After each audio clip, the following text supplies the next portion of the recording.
Hello, ladies and gentlemen. This is Edward Joseph, and let's talk live.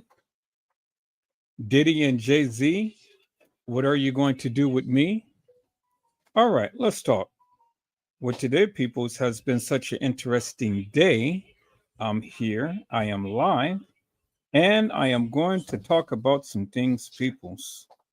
Peoples, Diddy and Jay Z, what are you going to do with me? You guys come on in. You guys come on in.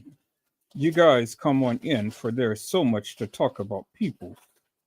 You guys come on in. Peoples, Diddy and Jay Z, what are you going to do with me? What are you going to do with me? Is what Busby is saying to the people. Diddy and Jay Z, what are you going to do with me? Well, that's the question that many are asking, peoples. What is Diddy and Jay Z going to do with Buzz B? And so, peoples, we're going to go ahead and continue to keep taking a look at this here because this is the various thing that has been going on for quite some time now. And it's very intriguing, peoples, because I mean, so much stuff is happening in this Diddy and Busby case. It is just crazy, absolutely crazy. And so, people's,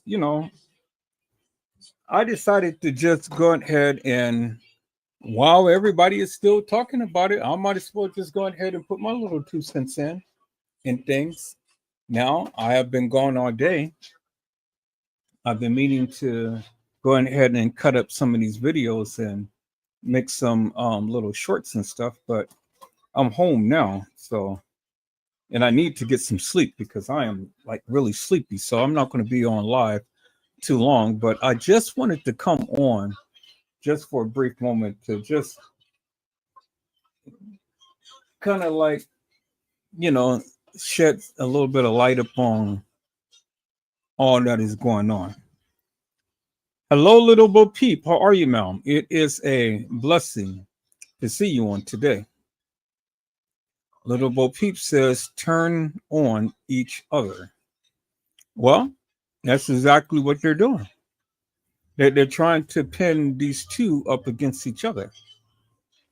And so Tony Busby says, Diddy and Jay Z, what are you going to do with me? And so Busby is literally trying to put a wedge in between the two. And Busby thinks that he is very smart and trying to do so. But see, the thing is, Busby had got a small win because the simple fact that the young lady can still stay anonymous. But that's just only a temporary win, people. So that's nothing. That is not that's just only a temporary win, because as the judge had stated, things can take a dramatic turn. And it sure can. It can take a very dramatic turn, people. And so, we just have to just be patient and just wait for all of this stuff to play out. Because it is going to play out, peoples. I said it is going to play out, peoples. And so we just have to be patient and wait. Because it's all going to come out in the end. Is that all right, peoples? So I wanted to come on here to show a little something. And now, last couple of days, I was with my kids, and if the people, some of you have seen the pictures already, I had made some gumbo, and that gumbo is already completed. It's demolished. It's gone. You know, it's gone. And so I made a half a pot, and then I turned around and restocked it, and I made a big pot. And I tell you, now I have some good damn gumbo, boy. Mm. So what I'm going to do now, people, is this: I'm going to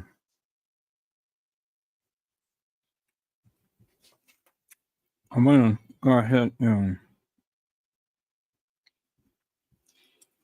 I'm going to put a thumbnail on these lives real quick. So then that way, when the people are going to search the lives, then they'll see the thumbnails on the live. So that's what I'm going to do now. But there's so much to talk about, people. So, I mean, it is just absolutely so much to talk about, so much to get into and stuff. And to be honest with you, I'm kind of tired of the Diddy and the Jay Z case. I'm kind of tired of it, because nobody really knows what's going to happen and how it's going to happen and stuff. Nobody really knows.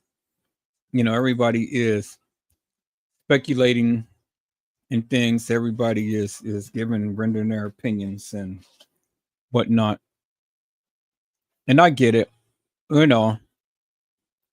just really have to see what's really going to pan out. But we really don't know.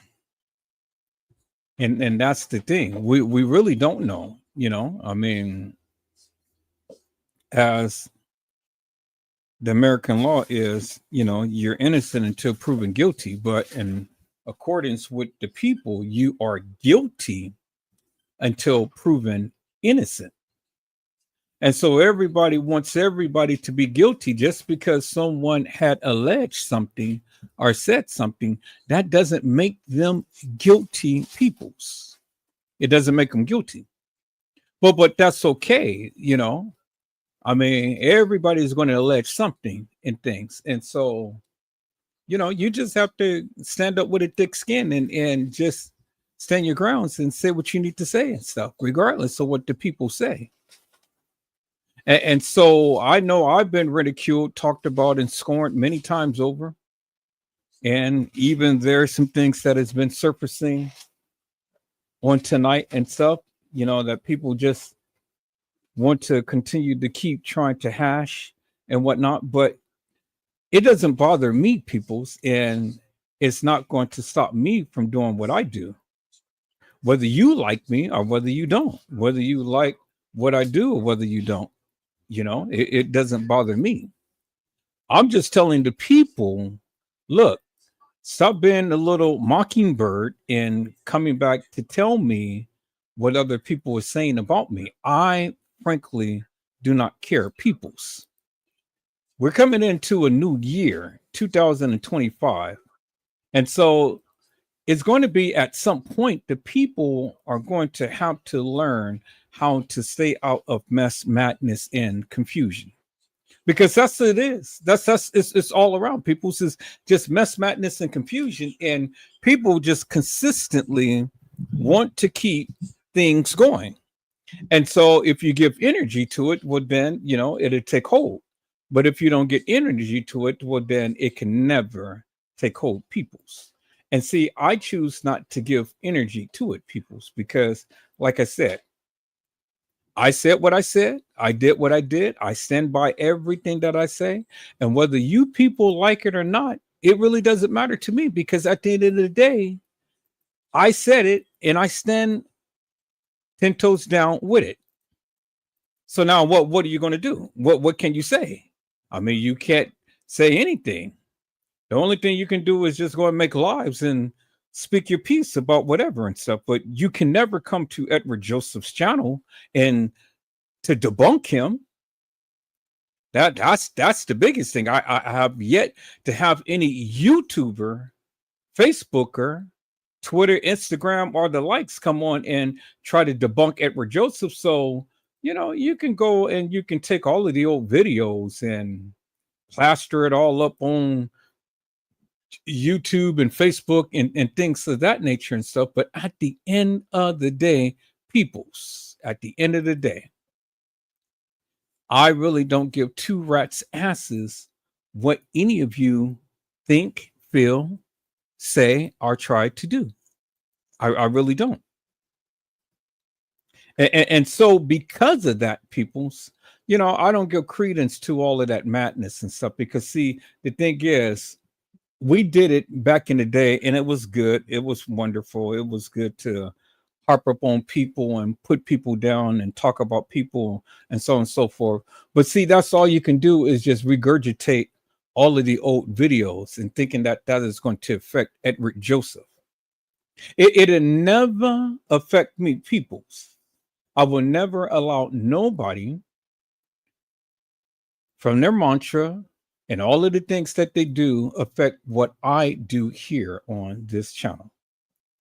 Is that all right, peoples? And so if you are those little cackling hens that all the time wants to come and you see things drumming up and then you want to come and you want to kind of like keep that going, well, then let that be you, but it's not going to be Edward Joseph. Is that all right, peoples? No. I'm doing something new. I'm doing something different.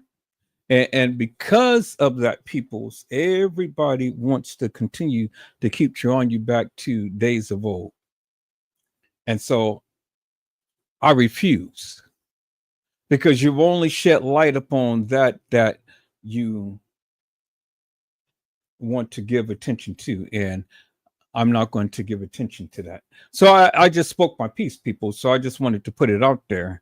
And so just in case many of you want to continue to keep with that madness, well, then you continue with the madness on your own. Well, if you want to come with the madness on my channel, then I'm just going to block you. And I'm not going to talk about you. I'm just going to block you. I'm just going to continue to keep going on and do what I do. Is that all right, peoples? All right, so let's get into this Diddy thing, peoples. Let me go ahead and share my screen. Let me go home and let me go ahead and see what is the latest saga in the P. Diddy's case.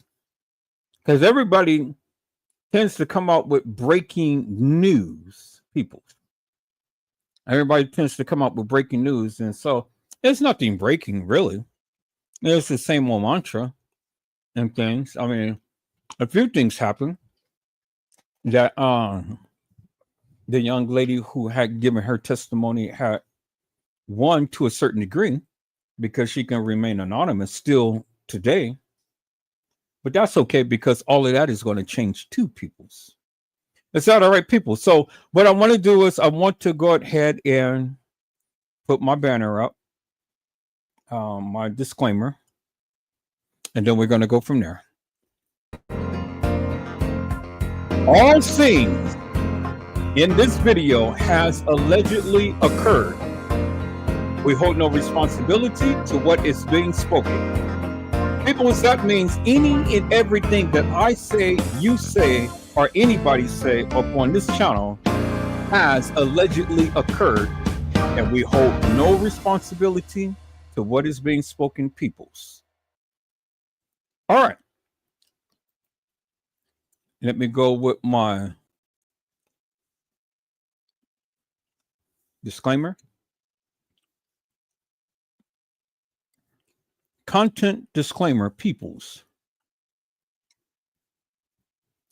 The video and opinions expressed in the media or comments on this channel are those of the speaker or authors and do not necessarily reflect or represent the views and opinions held by this channel's broadcaster.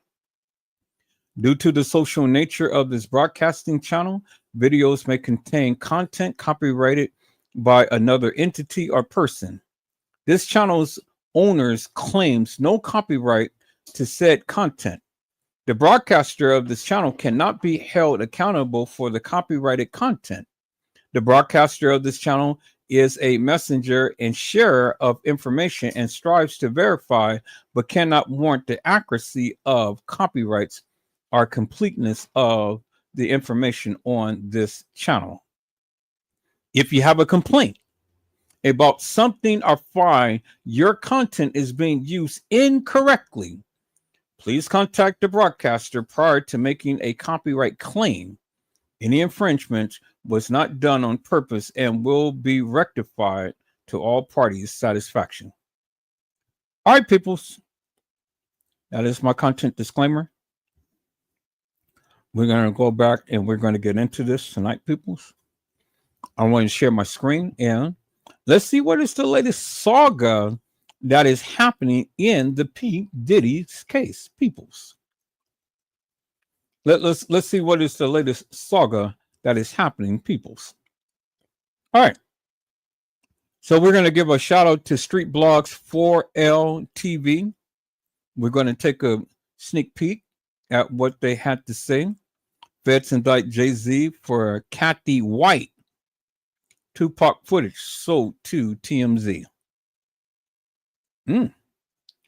Wow.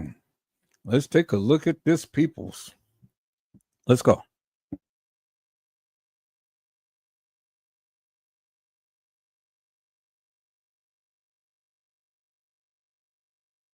This was the biggest break in this whole case. Kathy White, her murder is getting solved right now as we speak. R.I.P. Kathy White.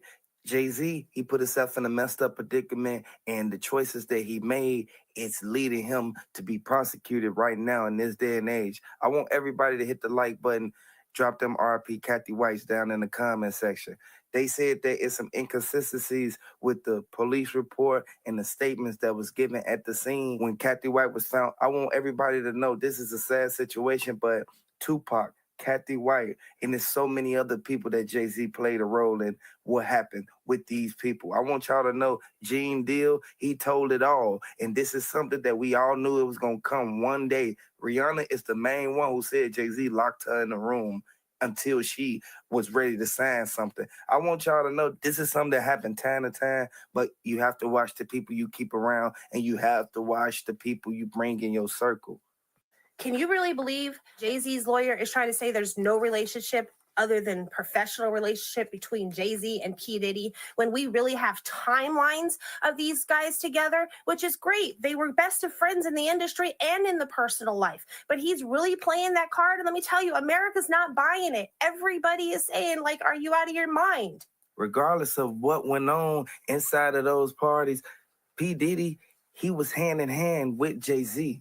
This is somebody who he was acquaintance with many years. A lot of people saw them. The Fed said they're not going to play no games. It's so much audio and footage. This friendship is over decades old.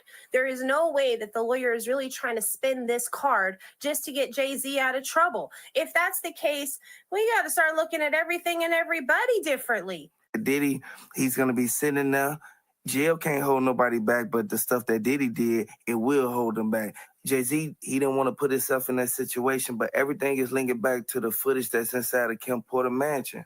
You got to realize this started earlier in the 90s. Jay-Z opened the door for this. They wouldn't be coming after him, even saying his name or mentioning it in any affidavits or statements that was given out by the victims if he wasn't involved. Now, he's denouncing Diddy.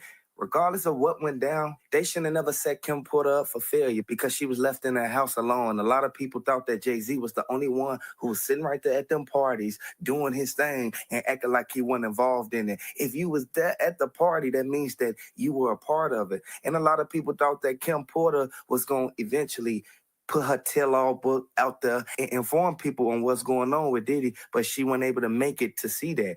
R.I.P. Kim Porter. If you cool with somebody, you cool with them. But as soon as you start acting like we weren't cool, the whole time we hugging, we in parties together, we hosting events together and all type of stuff. But you don't know my wife, you don't know me no more. Like at the end of the day, I don't feel Jay Z wrong. I think Jay Z is innocent from what happened with that girl.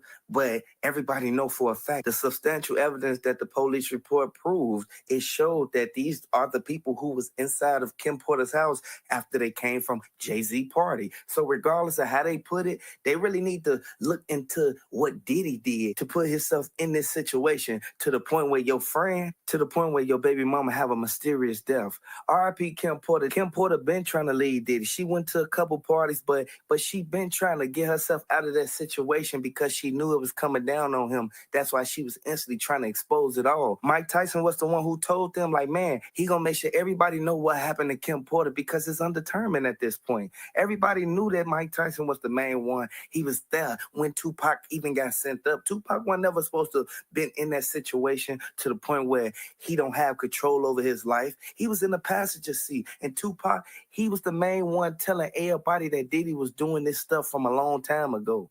Jay Z, he got a lot to lose, but Kim Porter, she had more to lose. From what the forensic evidence is stating, they said that Jay Z, everything is linking back to him, regardless of if he trying to denounce everything that happened and the accusations. Okay, you may not get found guilty on what happened in 2000, but everything that went down with Kim Porter, it was all facts. He was involved. Everybody hit the like button. Let me know if you feel that Kim Porter still be here right now if Diddy, Jay Z, and the rest of them didn't have their own agenda to get her out the way. She was going to expose every last one of them. I want y'all to know Diddy, he not off the hook yet, but Jay Z, he knew his baby mama was there. He knew that that's literally his wife at this point. Beyonce, she was right there in every party. Jay-Z's name was mentioned in the lawsuit that Cassie filed. Gene Deal, he told the feds everything that he saw. Them NDAs ain't worth nothing when it's a federal crime being committed. Regardless of what went down,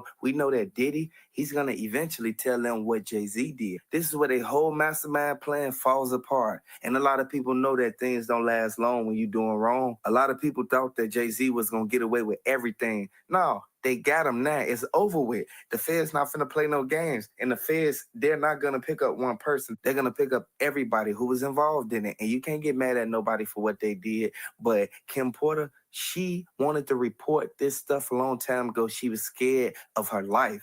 Everybody thought that Diddy wasn't really doing that to these people. But Diddy, he had his own agenda going on. And I want y'all to really pay close attention because Tupac and a lot of other people, they went down because of this. Nobody's finna go out there and put your name in something that you have nothing to do with. Kim Porter was the main one telling Beyonce, Rihanna, Jay Z, and Diddy, they need to stop what they're doing. And this stuff that's going on right now is going to eventually catch up with them. And this is why they wanted to get her out the way. It's a sad situation, but we really need to pay close attention to the people we keep in our circle. People wanted Kim Porter to get out the spotlight because she was going to eventually tell something. This is why Mike Tyson was trying to protect her by any means. R.I.P. Kim Porter. Diddy shouldn't have never even did that because now Jay-Z in the hot spot and now he finna tell everything. He already told them that he don't know nothing about what happened in 2000. Everybody knew that Diddy and him was there. They got him on camera. They got him on footage. They put it out there so that the media could eat it up. Everybody wanted this to be true and it ended up being facts. Everybody drop them R.I.P. Kim Porter's, R.I.P. Tupac's in the comment section. Get well, Cassie. This should have never happened to these women. These women got children, and these people are doing these things, and they know for a fact that they're aware of everything that's been alleged. Diddy, Jay Z, everybody who was involved in it, J-Lo, she know that Rihanna gonna eventually tell what they did to Kim Porter, and this is why Jay-Z instantly, he's scared, and this is why he's staying away from everybody now. Beyonce, she don't like the fact that her husband is getting accused of these things, but Jay Z, he put himself in this situation. He should have knew exactly what he was going out there to do. He should have knew exactly what he was getting himself into when he started hanging with Diddy. People been talking about Diddy for years. Can you believe that P. Diddy has the audacity to sit there and really try to hold his innocence with all of the evidence that is circulating out there? Can you really believe that we're going to sit here and keep trying to pretend like we don't know what's going on and all of these are false allegations? P. Diddy's name was mentioned in the indictment for Kim Porter left unresponsive inside of that mansion. Combs appeared in court for a brief hearing in his federal case at which federal prosecutors said they plan to disclose all available evidence to his defense team by the end of the year in preparation for May trial date. One court reporter described Combs as appearing thinner and grayer than when he was last seen in public, and he was wishing the speculators happy holidays as he left, trying to keep his same persona as always. He's really downplaying what is something that is so serious, but you can see the stress and all of the wear and tear that is doing on him physically and mentally. He know that everything that he brought to these people, it instantly backfired on them because you don't instantly bite the hand that feeds you. And one thing that everybody know, you cannot have the people around you that's helping you eat.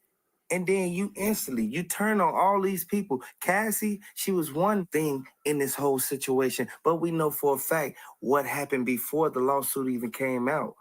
Kim Porter, she was found unresponsive, and everybody know for a fact. Drop them RP Kim Porters down in the comment section because her passing, this was something that nobody thought it was going to come about, but Diddy, he kind of opened the doors for all of this to even occur. Diddy's son, he wants to know what happened to his mother. And I know everybody sat back and saw Gene Deal. He said that Rihanna, everybody sat there and they heard Diddy say exactly what went on in there. They got the footage. Diddy made sure that he took everything about their house. He got rid of all the evidence that would eventually lead back to him.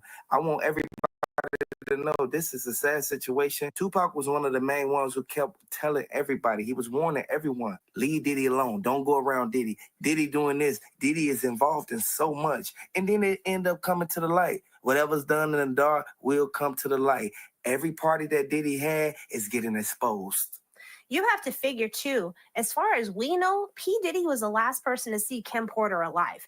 Her best friend showed up at the door looking for her sister, her best friend, the person that is who she sits down and has morning coffee with and is mortified to find out she's deceased. A person who is expecting someone to pass away isn't so over mortified, shocked, like, oh my God, that just happened. It's unexpected, and unexpected, untimely passing is going to send your mind into a whirlwind of questions. It happens time to time, but Russell Simmons kept saying that Diddy, he knew exactly what went down up in there. They said that Diddy left the party. As soon as Diddy left the party, he chased up behind her. He knew for a fact that as soon as they got into it inside there about Cassie, that it was going to be over with.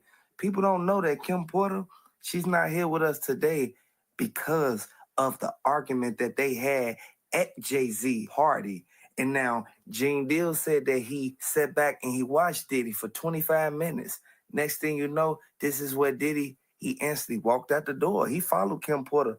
Kim Porter was leaving the party because she didn't want to be around them, and she saw Diddy kept spiking the drinks. Cassie was standing right there, and Diddy was showing more favoritism towards her than his own baby mama. I wouldn't even go with favoritism. You got to realize, look at what Cassie's lawsuit really is. It's not about favoritism at this point. He has her manipulated. If you don't do this, you'll never get published. If you don't do my bidding, you'll never be famous. When a young lady who is starstruck is worried about her future and her career, she's going to bend over backwards for the person who can make that happen for her. I don't think it's favoritism on that one. Because Diddy, he wanted to just talk. Like at the end of the day, everybody know you want to talk to your girl if you got into it or whatever. But Kim Porter knew about Cassie, but Kim Porter was under the impression that she was only a singer. She didn't know that they were dating under wraps. And that's everything that everybody knew for a fact that the feds was going to come up with. They went as far as searching for social media posts. You got to realize Kim Porter is sick sick to death of P. Diddy's infidelity. This is the whole reason she called it quits to begin with. It wasn't how he moved or how he treated her or anything else, because she really had control over that with him. She knew that his image mattered way more than his anger, and she could flip his image on him in a heartbeat. So that wasn't the problem. His infidelities is what drove her out of the relationship. She was done. There was no way she was going to marry that man, a man who couldn't come home and be loyal and be in her bed and only her bed. Diddy, he left the party, but he let Gene Deal hold his cell phone. Soon as Gene Deal saw Kim Porter text and say, "I'm done, I'm pulling off now," he saw Diddy instantly jet up out that door. And next thing you know, this is what Diddy instantly, he was already under the influence. He hopped right in the car and drove right to Kim Porter's house. Next thing you know, they got into it up in that master bedroom with them double doors. The Fed said when they went in there, they said that the safe was wide open, and everybody know for a fact only 2 people know the combination to the safe. That's Diddy, because he's so controlling, and Kim Porter. Everybody know that Diddy, he has all the footage in the VHS tapes that everybody been wanting to see, and everybody know for a fact the feds ain't finna play no games. They have a 99% conviction rate, and a lot of people put themselves out there and don't want to face the consequences when they come out. I honestly wonder, with all the materials and the evidence that the feds picked up during the raid at P. Diddy's house, if those items were in that house. If they were, it's possible it gets leaked, because let's mind you, the videos are already out on the black market. People are already calling lawyers and going, "Hey, can you acquire this for me? I don't want my face out there." That's why Jaguar Wright said that Diddy was the only one who was seen stepping on that doormat before he even went up in there. He kept pressing the doorbell because she already changed the locks.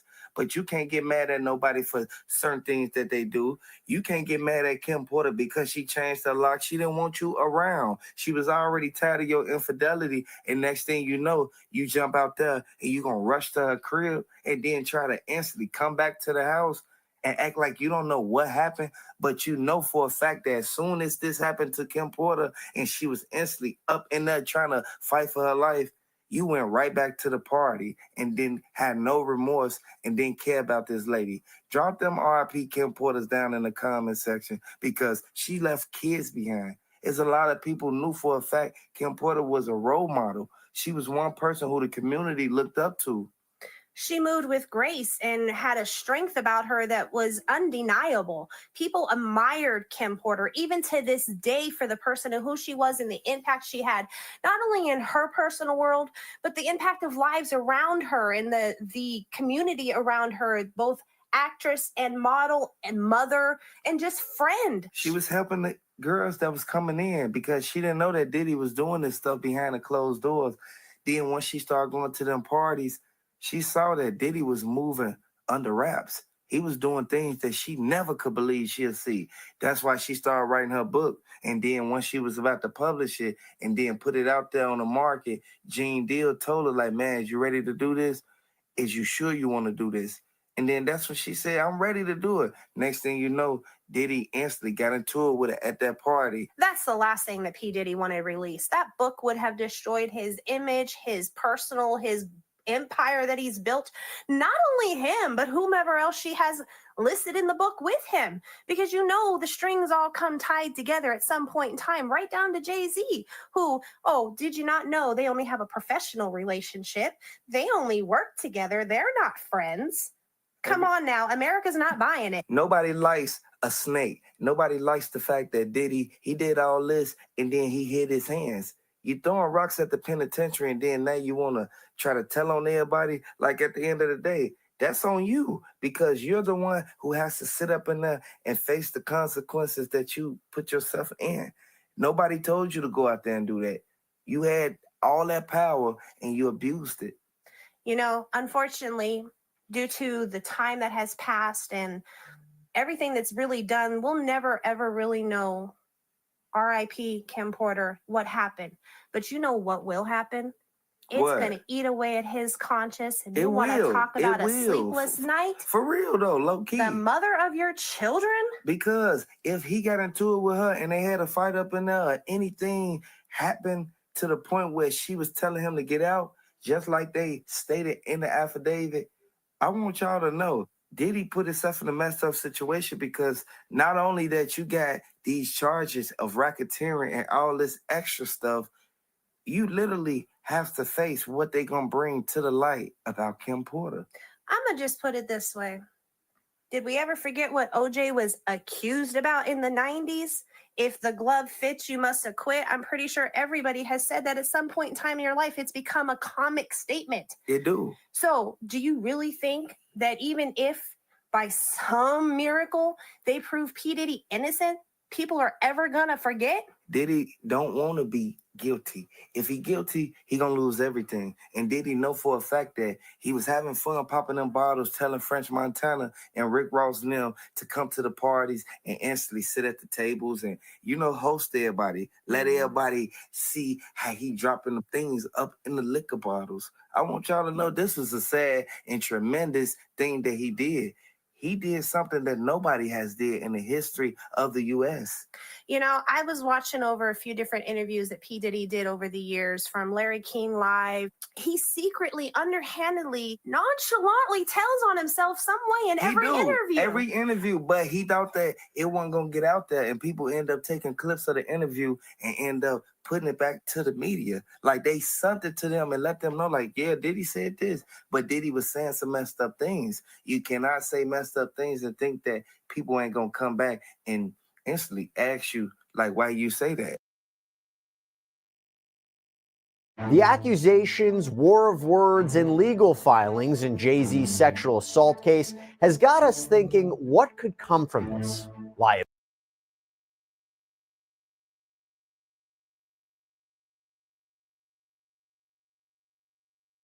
Well, people,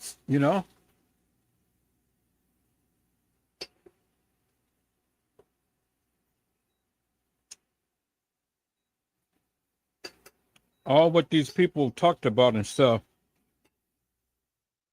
was basically just their opinion, because they wasn't there, so they can't really say for sure or with certainty Diddy did anything.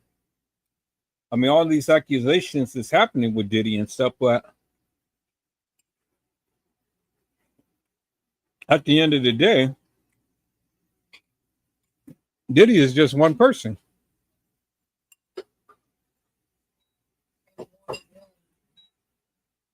And so my question is, if all of this stuff Diddy was supposed to have done, again, people, my stance is simply this.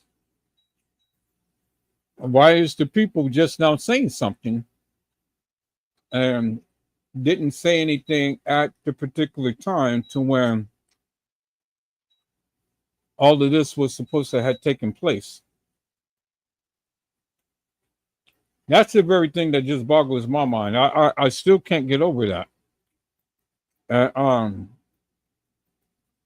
I don't know pretty much what the people can say and things, because at the end of the day, I'm always going to question that.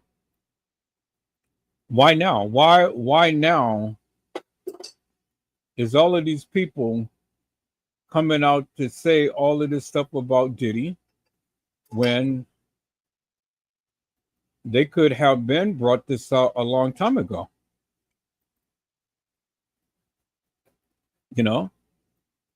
That's the question that I have. Why are you just now saying something when you could have said something? This was the biggest break in a while back.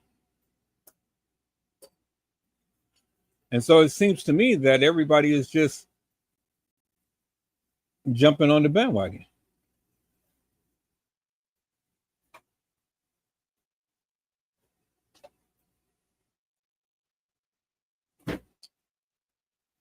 And so I want to check out a few more posts that these YouTubers have made when it comes down to the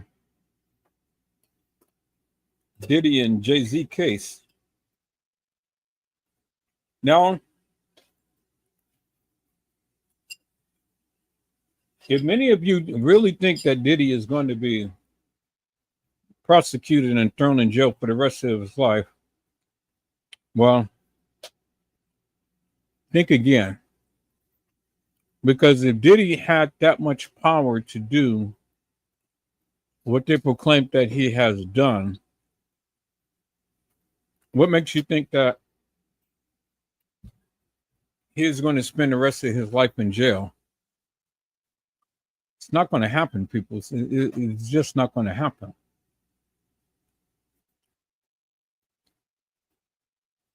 And so it's amazing how all of these YouTubers got all of this information, and, you know, Jay Z is going to jail and Diddy is going in for life and all like this, but it's all speculation and conjecture. And there's nothing that has been proven thus far.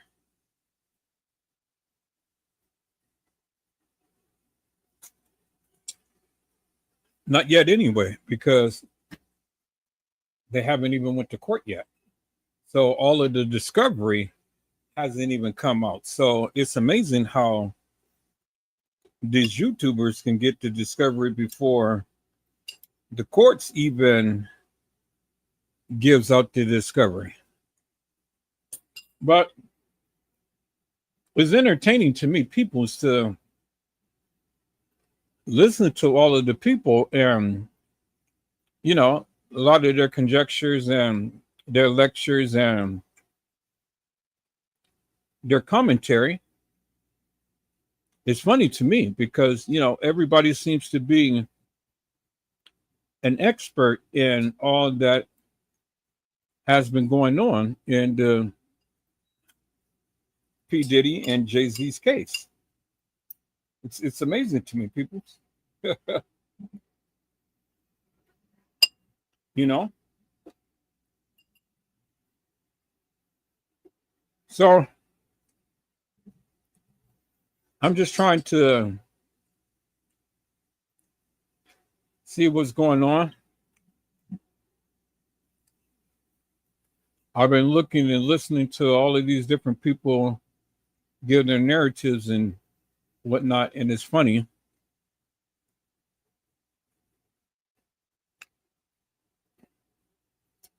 how Jay Z attorney is moving and how Busby is moving, and how everything is being fought in the public's eye. Well, when it comes down to YouTube, you know, everybody sees things differently.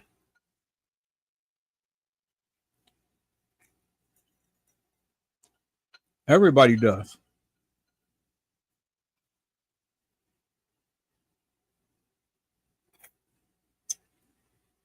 And just depending upon who you talk to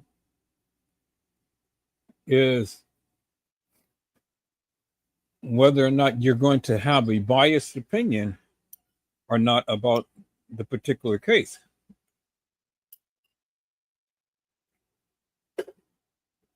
And so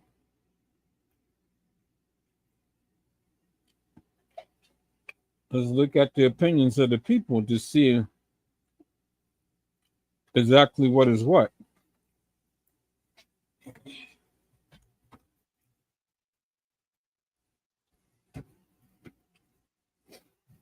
All right, so let me go to the Diddy saga right here and see what's happening here.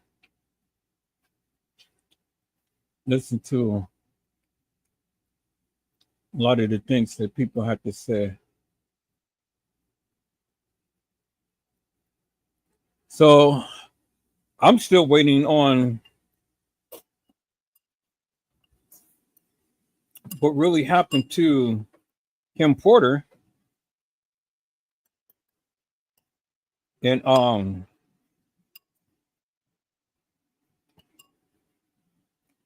all of these other people, because so far Diddy is the one who got arrested and in jail. And is that purposeful? You know, did somebody do that purposely to teach him a lesson, to let him stew, in the in jail for a moment? Or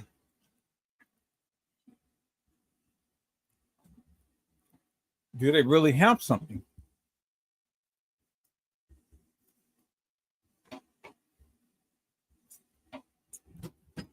Because you didn't know the DA had recused himself from the case. And why is that?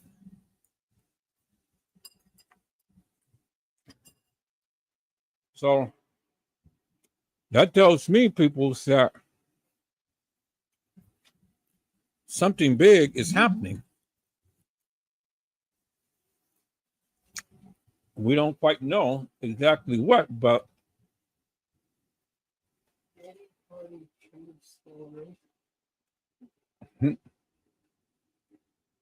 something big is happening.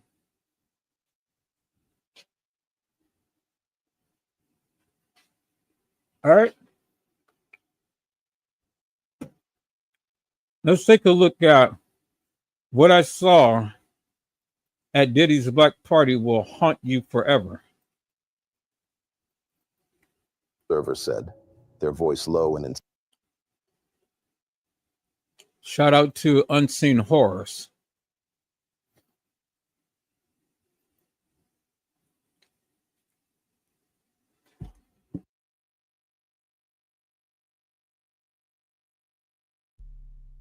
There are nights that change you forever. Nights that leave scars, not on your body, but on your soul. Diddy's Black Party was one of those nights. Everyone knows the legend. A single event so shrouded in secrecy, it became a ghost story. No photos, no witnesses brave enough to speak, and no second party. Until now. When Evan told me we were invited, I should have said no. Something about it didn't feel right, but I went. And what I saw that night was nothing short of a nightmare. This wasn't a party. It was something darker, something alive. The air pulsed with whispers. The shadows moved on their own, and the laughter in the room felt hollow, forced. And then I saw it. Not just Diddy, but the presence behind him. A demon so ancient and vile, its very existence made the room feel colder, smaller, suffocating. Its eyes burned into me, its form too horrifying to fully describe. And in that moment, I knew nothing in my life would ever be the same. This is the story of the most terrifying night of my life. The night I met Diddy's demon.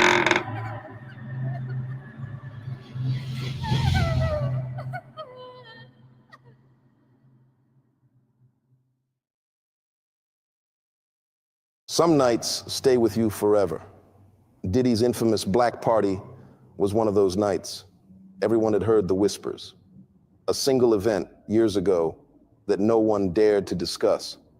Unlike his legendary white parties, where the champagne flowed and every celebrity under the sun made an appearance, the Black Party was different. This wasn't a celebration of glamour or wealth. It was something darker, something that existed in the shadows. No photos, no videos, no proof of what happened. Just silence and the chilling warning, there's only ever been one.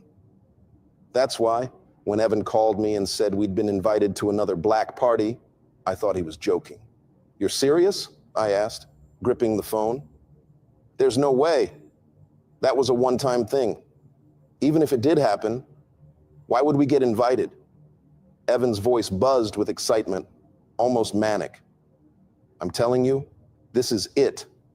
My friend hooked us up. This is the party that makes people. You don't ask questions, you show up. Deals get made here. Careers are launched. You sure this is legit? I asked. doubt gnawing at me. "It's real, man. This is the big break we've been waiting for," he said with that unshakable confidence that always dragged me into trouble. "I need you to trust me." Evan had always been a dreamer, the type to chase impossible highs while I stuck to the safety of predictability. But deep down, I envied him.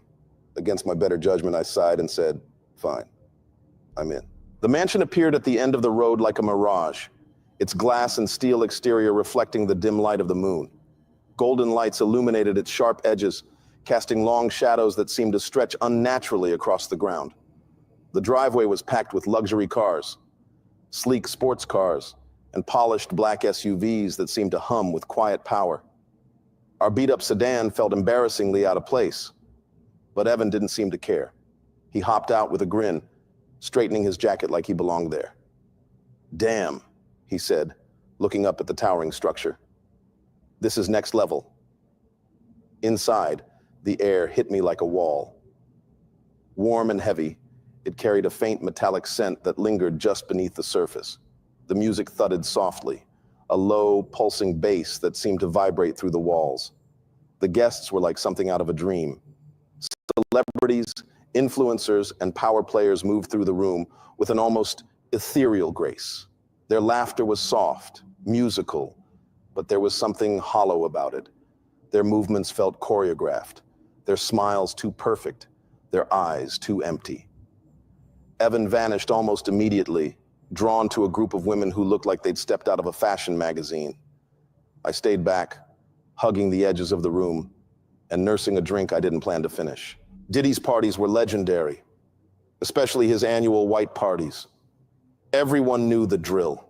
Pristine white outfits, champagne flutes glinting in the light, and every celebrity dressed to the nines. The uniformity of the white clothing gave those events an almost heavenly feel, an illusion of purity and perfection in a world built on opulence. But the black party? It was nothing like that. The moment I stepped into the grand hall, I realized the dress code wasn't just different, it was unsettling. There were no rules, no monochromatic elegance. Instead, the guests were draped in a kaleidoscope of shimmering fabrics, sharp angles, and skin. A woman in a crimson gown moved past me, the dress clinging to her like molten lava. Her back was bare, exposing intricate tattoos that slithered across her skin like they were alive. Men wore tailored suits, some vibrant, some dark, but all impossibly sleek and sharp. Others opted for elaborate costumes that looked like they belonged in an avant-garde theater production. A man in a gold cape and black leather pants strode through the room, his eyes hidden behind a mask of glittering crystals. And then there was the skimpiness. Most of the women, and some of the men, wore outfits that barely covered them. Dresses slashed high up the thigh, necklines plunging past reason, metallic body paint glinting under the chandeliers. It wasn't sexy, it was unnerving. Like they were trying to showcase themselves not as people, but as offerings. "What the hell is this?" I muttered under my breath, shrinking into a corner. Even Evan, who usually thrived in chaotic party scenes, looked uneasy. He tugged at the collar of his black jacket, his eyes darting around the room. It's different, huh?" "That's one word for it," I said, gripping my drink. The air was heavy, almost metallic, and I could feel the weight of dozens of eyes watching me, even when no one was looking directly. The stark difference between Diddy's polished white parties and this unrestrained spectacle wasn't lost on me. Those parties were about control, image, and curated perfection. This was raw, chaotic, and wild, a celebration of something much darker, and everyone in the room seemed to know it. As I wandered, I started to notice things. The mirrors in the hallway reflected the room behind me, but when I moved closer, my reflection seemed delayed, lagging just enough to make my stomach churn. The chandeliers overhead flickered faintly, their golden light casting shifting shadows across the marble floor. At first, I thought it was a trick of the light, but the shadows seemed to move independently, stretching and twisting in ways that didn't make sense. And then there were the women. They were beautiful. too beautiful. They moved in clusters, their dresses shimmering like liquid gold. Their features were flawless, but identical. And their eyes were cold and empty, as though something vital had been stripped away. One of them brushed past me, her hand grazing mine. Her skin was ice cold, and for a brief second, I thought I saw something flicker behind her eyes. A plea, a warning. "Help," she whispered, so softly I almost missed it. By midnight, the atmosphere in the mansion had changed completely. The music slowed, the chatter softened, and the air grew heavier. The guests began to move as if in a trance, drawn toward the grand hall at the center of the house. I followed reluctantly, my heart pounding as I tried to find Evan. The chandeliers above us dimmed, casting long, jagged shadows across the walls. And then I saw Diddy. He stood beneath the largest chandelier, dressed in a pristine white suit that glowed faintly under the golden light. But something about him was off. His posture was loose, almost slouched, his shoulders slightly hunched. His eyes were bloodshot, unfocused, the pupils wide and glassy as though he were on something strong. He swayed faintly as he raised a glass in one hand. A smile plastered across his face that didn't reach his eyes. The confident, commanding figure I'd seen on TV wasn't there. In his place was someone hollow. His movements were sluggish, deliberate, like a marionette on strings. "It's him," Evan whispered beside me, his voice trembling. "Yeah," I said, though my throat felt tight, the word barely escaping. "Does he seem right to you?" Evan didn't answer, and I couldn't blame him. Something about Diddy's presence felt wrong, unnatural, like he wasn't entirely in control of himself. "Ladies and gentlemen," Diddy said, his voice smooth but slow, his words slurred ever so slightly. "Thank you for joining me tonight. It's time." The crowd erupted into applause, but it wasn't joyous. The sound was mechanical, robotic, as if the people clapping weren't doing it by choice. A chill ran down my spine as I looked around at their faces. They were smiling, but their eyes were dead.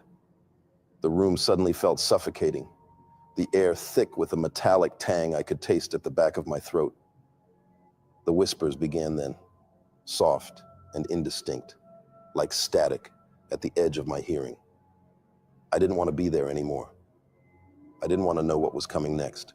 Diddy raised a glass, a wide grin spreading across his face, though it still didn't reach his glassy, bloodshot eyes. "Before we begin," he said, his voice slurred yet commanding, "a toast, a special drink for a special night." At his signal, servers emerged from the shadows, carrying trays of crystal shot glasses filled with a dark, iridescent liquid. It shimmered faintly under the dim lights, the color shifting between black and deep purple as though it were alive. The trays moved through the crowd, and each guest eagerly grabbed a glass. The energy in the room shifted, anticipation mingling with something darker. The whispers that had been faint at the edges of my mind grew louder, wrapping around me like a physical weight. Evan grabbed a glass without hesitation, his eyes alight with nervous excitement. "This is it," he whispered, turning to me with a shaky grin. "This is what makes it all worth it." I stared at the glass the server offered me, my stomach twisting in knots. The liquid seemed to pulse faintly like it was breathing. "Take it," the server said, their voice low and insistent. "I'm good," I said, raising my hands in a gesture of refusal. The server hesitated, their expression unreadable, before moving on. Evan shot me a look, part disbelief, part disappointment. But he didn't press the issue. He tipped the glass back and downed the liquid in one quick motion, his face contorting briefly at the taste.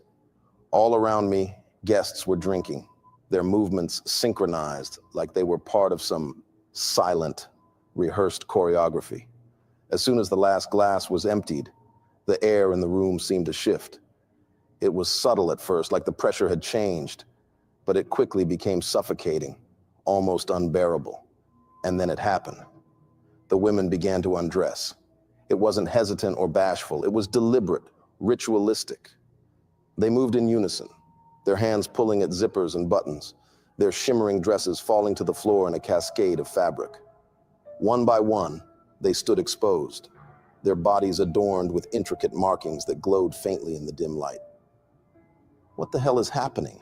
I whispered, my voice barely audible over the pounding in my ears. Evan didn't answer. He was staring at the scene, his expression blank, his body rigid. The whispers grew louder, now clearly coming from the walls, the floor, the air itself. The markings on the women's bodies pulsed with light, their patterns shifting and twisting like living things. Diddy stepped forward, his movement still slow, deliberate, as if he were under some unseen influence. "This," he said, his voice reverberating through the room, "is how we honor the night." The women's bodies began to sway, their movements synchronized as they formed a circle at the center of the room. The air crackled with energy, the light from the markings casting strange, shifting shadows across the walls. I took a step back, my legs trembling, my breath shallow. This wasn't a party. It was a ritual. And whatever it was building toward, I wanted no part of it. The air in the grand hall thickened as the chanting started. It was Diddy, his voice sharp and guttural, tearing through the unnatural silence that had fallen over the crowd. He was the center of it all, standing in his pristine white suit now stained with spilled liquor, his arms outstretched, his head thrown back in ecstasy. The chant was alien, the words a language I couldn't place but felt deep in my bones. The guests responded in kind, their laughter and cheers rising in tandem with Diddy's voice. They weren't just watching, they were reveling in it, their faces twisted into grotesque parodies of joy. Diddy grabbed a bottle of liquor from a tray, a dark liquid that seemed to glint unnaturally in the flickering light. He moved to the women in the circle, pouring it over their bare bodies, the alcohol glistening as it ran down their skin. The women writhed and arched, their movements unnatural, their glowing markings pulsing in time with Diddy's chant. Then the acts began. It wasn't sensual, it wasn't even human. The women turned to each other, their bodies tangling and twisting in ways that defied logic, their glowing markings flaring with each movement. It wasn't for pleasure, it was for power. The air vibrated with it, a thrumming energy that resonated through my chest like the pounding of a war drum. The chanting grew louder, faster, the rhythm escalating until it felt like the room itself was alive, pulsing with the beat of a monstrous heart. Diddy dropped to his knees, tears streaming down his face, his body trembling with what could only be described as joy. "You're here," he sobbed, his hands outstretched toward the towering figure. "You're finally here." He stood, raising his arms wide as if to embrace the entire room. His voice, trembling yet powerful, echoed through the hall. "Ladies and gentlemen, behold," he declared, his face alight with ecstasy. The crowd erupted into cheers, their applause deafening, their faces stretched into grotesque expressions of awe and reverence.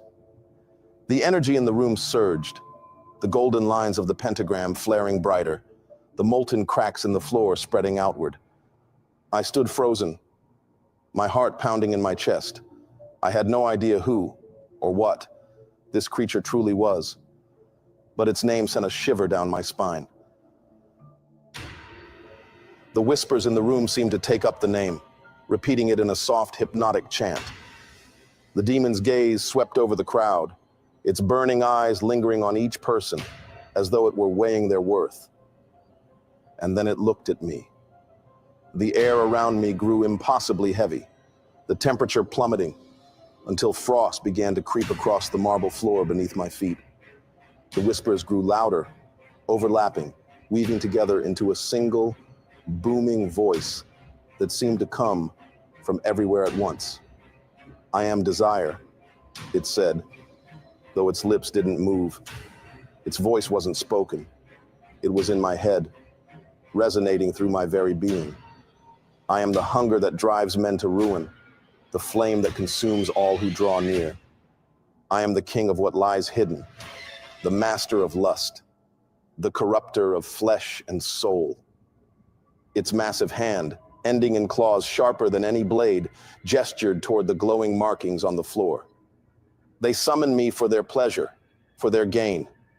But I am not bound to them. I exist for myself, and I take what I am owed. His voice, though silent to the ears, thundered within every mind. I am Asmodeus, the king of lust, the prince of desire. Tonight, you stand in the presence of true power. His proclamation echoed in my head, drowning out everything else, the whispers, the chanting, even my own racing thoughts. His words were not just a statement, but a declaration of dominion, an undeniable truth that burned itself into my soul. Diddy, his face flushed with a mixture of fear and joy, nodded furiously. Yes, my lord, I understand. Everything I've done has been for you. His words tumbled over one another as he prostrated himself before the towering figure. The women, the rituals, they've all been for your glory. The crowd cheered again, their applause ringing hollow, but I couldn't join them. My stomach churned as the truth clicked into place. The trafficking, the women brought here against their will, it had all been for this. Diddy wasn't just a criminal, he was a servant, a pawn of something far greater and far darker than I could have imagined. I didn't wait for the aftermath. My chest burned, the mark on my skin searing with a heat that felt alive. I turned to Evan, grabbing his arm. We're leaving, I said, my voice trembling. He didn't move. His glassy eyes were fixed on the empty pentagram, his lips still murmuring fragments of the chant. Evan, I shouted, shaking him. Snap out of it. He blinked, his eyes clearing slightly, but the glow of Asmodeus's influence lingered. I can't, he whispered, his voice hollow. Yes, you can, I insisted, dragging him toward the door. My legs felt like lead, but adrenaline pushed me forward. I didn't look back at the guests, at Diddy, or at the scorched floor. I didn't want to see if the demon had truly gone. As we stepped into the cool night air, I thought we were free. The mansion loomed behind us, its towering structure now suffocating rather than grand. But then I saw them. The driveway stretched before us, lined with sleek black SUVs, their engines idling in the dark, and standing in a perfect line beside them were more women. There had to be dozens of them, all dressed in gowns of shimmering gold, their bodies adorned with the same glowing markings I had seen on the women inside. They stood perfectly still, their faces blank, their eyes empty. My blood ran cold as I realized they weren't waiting to be rescued. They weren't victims, not anymore. They were offerings. Evan stopped in his tracks, his breath hitching as he stared at the line of women. They want him, he muttered, his voice barely audible. The women's heads turned in unison, their glowing eyes locking onto us. One of them stepped forward, her movements fluid, unnatural. She reached out a hand, her lips parting to speak, but no sound came out. Keep walking, I said, my voice barely a whisper. Evan didn't move. He stared at her, his body trembling. They're beautiful, he murmured, his voice filled with a twisted reverence. No, I said, grabbing his arm again. They're not. They're wrong. The woman tilted her head, her glowing eyes narrowing as if she could hear me. A faint smile crossed her lips, but it was hollow, lifeless. She stepped closer, and the others followed, their movements synchronized like a single organism. I didn't wait to see what they would do. I pulled Evan with all my strength, dragging him toward the car. The air around us grew colder, the whispers returning, louder than ever, wrapping around us like chains. The Black Party wasn't just an isolated event. It was a microcosm of the system we live in, a reflection of the power dynamics that shape our world. The people at the top, the ones we idolize and admire, aren't there by chance. They've made deals. They've paid their price. And the rest of us, we're the fuel. Every dollar we spend, every like we give, every time we look the other way, we're feeding the machine. We're keeping it alive. I didn't understand that before the party. But now, I can't unsee it. I can't unhear the whispers. Even now, weeks later, the mark hasn't faded. It's a constant reminder of that night, of the choices I made and the things I witnessed. The lines have grown darker, spreading across my chest like veins, pulsing faintly in the darkness. The whispers follow me everywhere. They grow louder at night, their voices weaving into my thoughts, my dreams, my every waking moment. They speak in a language I can't understand, but their meaning is clear. I haven't seen Evan since. I don't know if he's alive or if he's something else now. But I know one thing. The demon's mark isn't just a curse. It's a claim. I wish I could tell you this story has a happy ending. I wish I could tell you I saved those women, that I exposed the truth and brought the people responsible to justice. But I didn't. The truth is, the system is too big, too powerful, and we, as a society, are part of it. Every time we idolize these celebrities, every time we ignore the red flags, every time we brush off the whispers and rumors, we feed the machine. We allow this to happen. The Black Party isn't just Diddy's freak off. It's everywhere. The actors, the athletes, the corporations, they all have their own version. And the worst part, we celebrate them. We glorify them. We let them continue. But it doesn't have to be this way. If you're still listening, I'm begging you, do something. Talk about this. Share this. Protect the ones who can't protect themselves. The women, the children, the ones who don't have a voice. Because if we don't, this will never stop. Like, share, subscribe. Not for me, but for them. For the ones who never made it out. And for the ones who still might.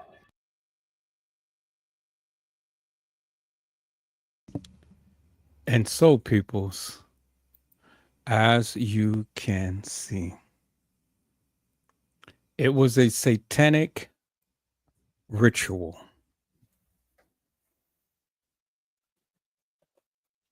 And as I told you many times before, peoples, satanic rituals can come into many different shapes, forms, and fashions. It's not always people cloaked in red outfits or things of that nature, and everybody is around a pentagon and chanting and things.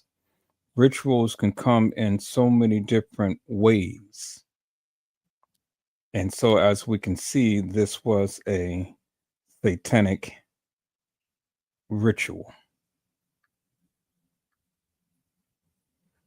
And this is what's been playing out forever and a day. And right in your faces. And many of you are playing into the satanic ritual, listening to all of this beatbox music and things and repeating the hilarious and nefarious lyrics that these people are speaking. You sit around and you emulate them, putting on goat teeth and wearing your pants half down your bottom. And then you want to walk around with different types of hair that is not of your culture and of your own. All of that plays into the ritual.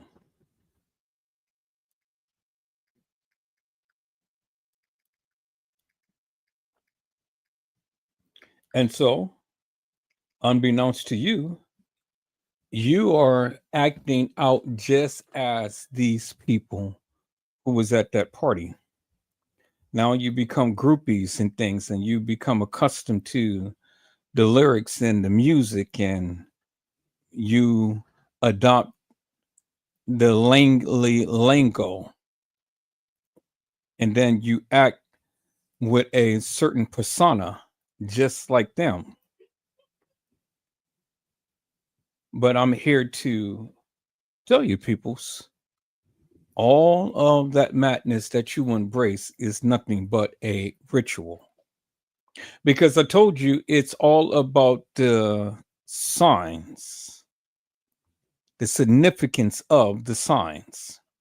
And see, peoples, this is one of the reasons why they can never capture me or capture my soul, because I don't listen to all of that madness.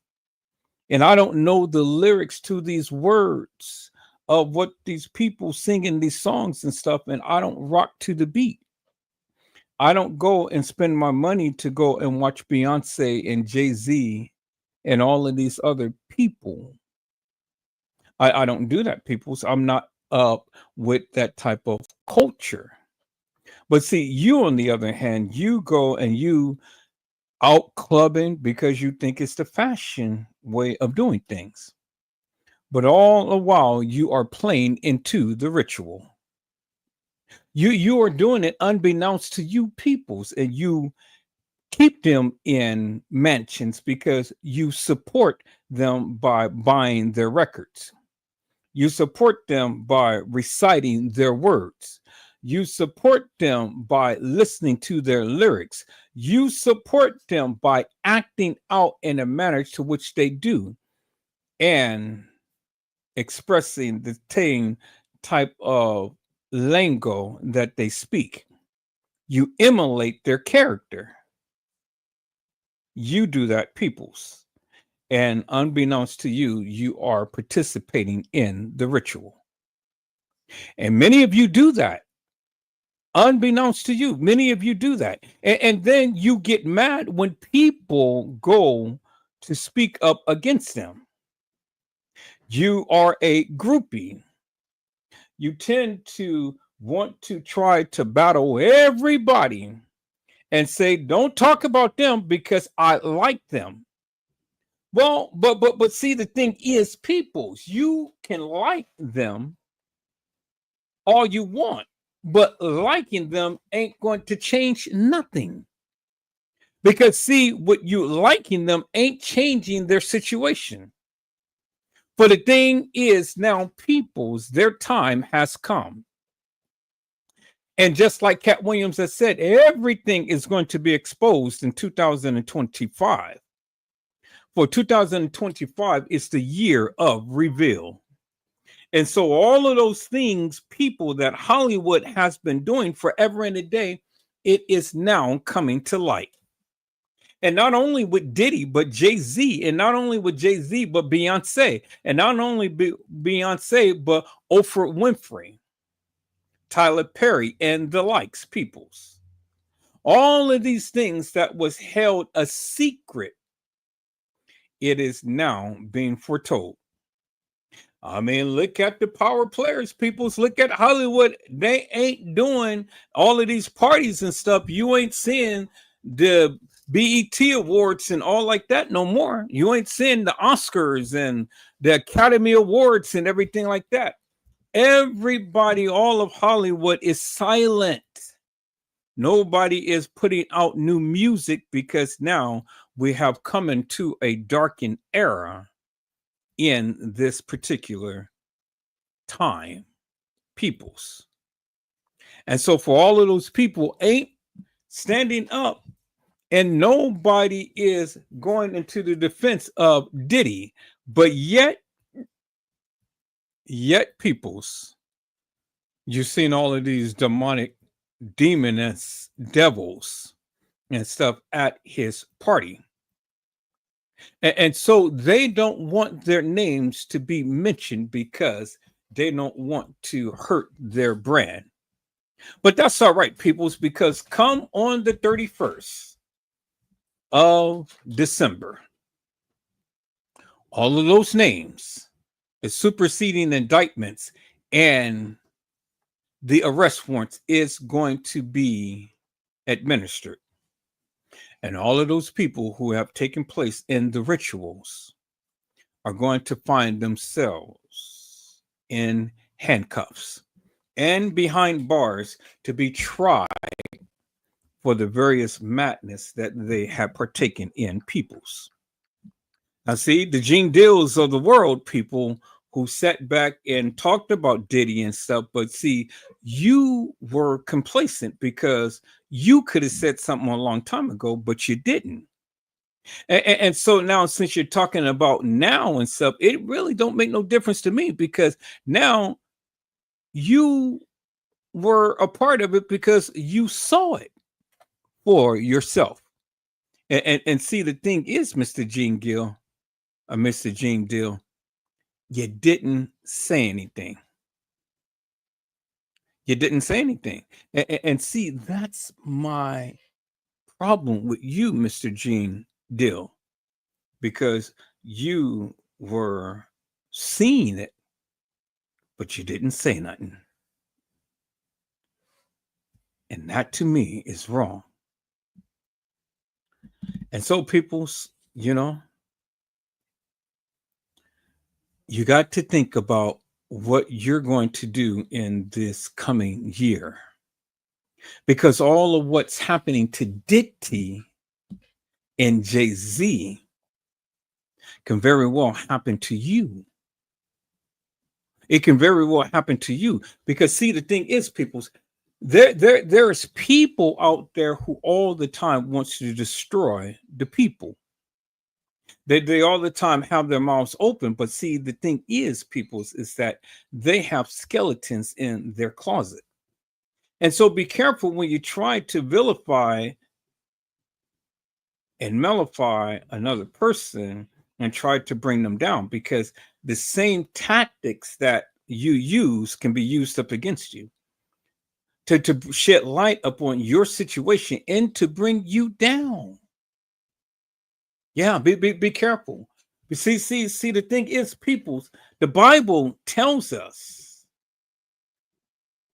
be not deceived, for God is not mocked. Whatso a man soweth, that shall he also reap. And so when you go on a campaign to try to smear somebody's name and try to bring them down, God will always have his revenge. Trust, and believe. You may think that it is funny, and you may try to do it for views and likes and clicks and all of that stuff, but it is okay, because at the end of the day,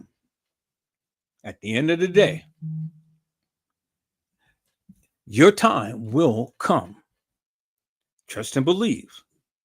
You sneaky, conniving, devilish, and demonic snakes. I see you. I see you. Just like that picture, it says it gets worse right there on the screen. It get worse, and you see those eyes, those piercing eyes, peoples.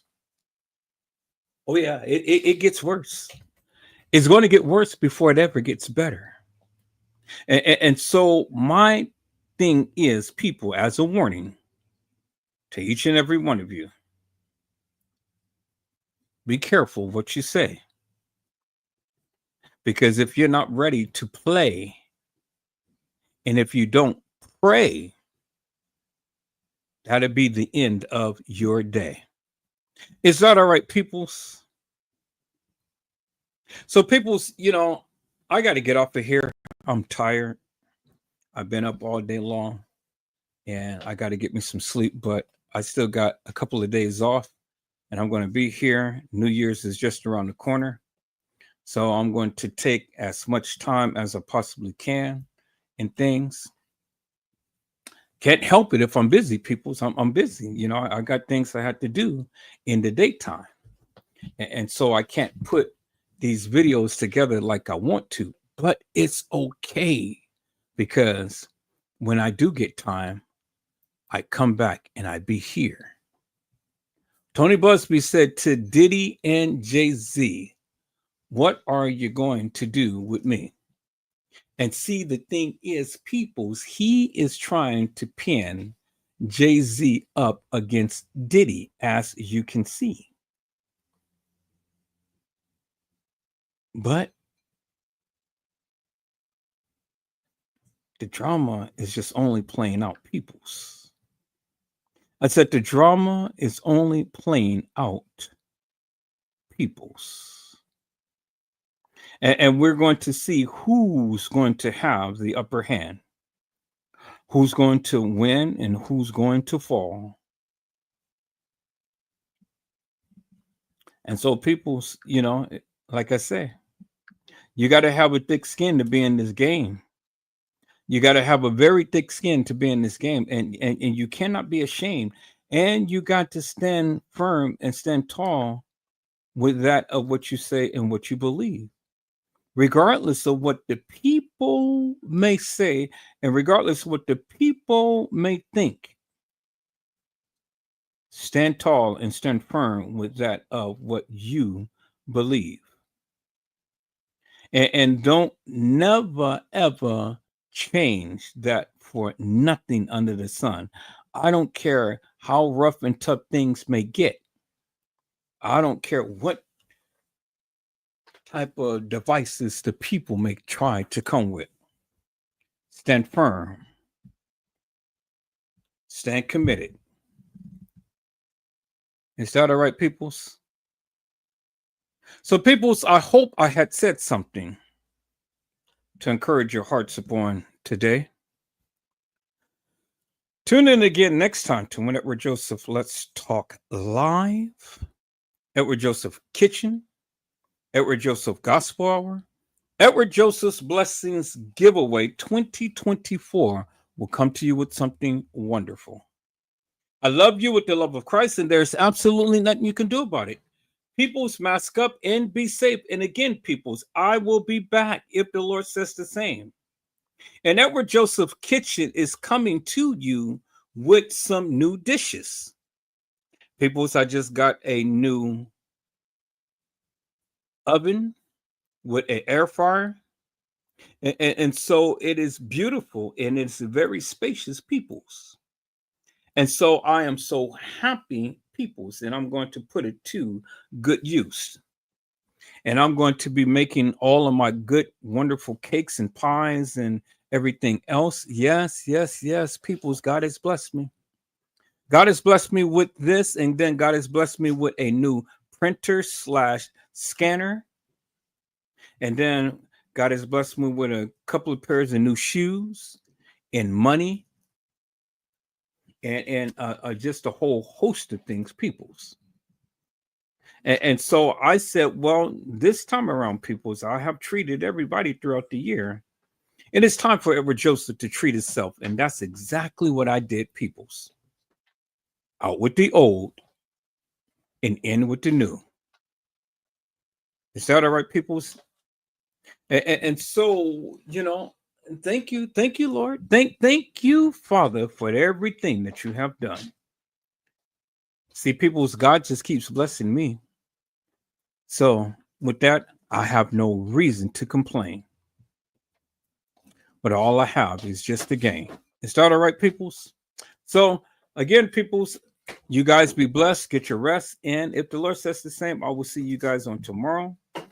I got to go to the volunteer thing on tomorrow. So I will be there first before I come back and come live. And on tomorrow, I don't know if I'm going to be on Diddy and Jay Z.